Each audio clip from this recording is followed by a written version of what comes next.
Like for example, si James, tatanungin kita kasi meron dito sabi, di sila bagay ni James. Ang sagot nila di is kayo ba bagay? Anong sagot mo doon, James?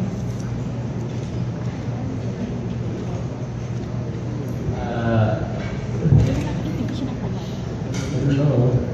Because actually, I didn't want to do that part of the book. Answer. Hindi kayo yung sumagot nito? No, I did, but I didn't want to because in real life I would never answer the bashers. Yeah. But that was for the sake of, just hearing what's in my head.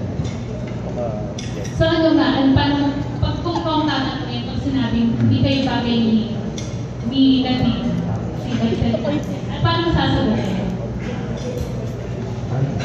You don't know what you're talking about?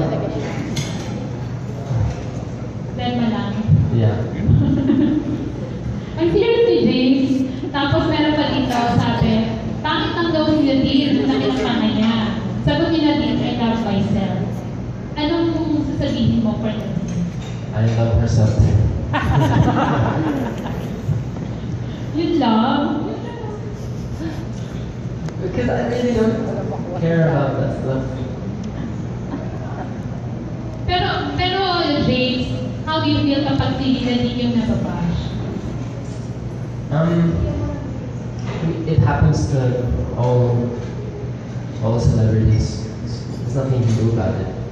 So. Do you get hurt? Do you get affected? No. So wala na. NR. Yeah.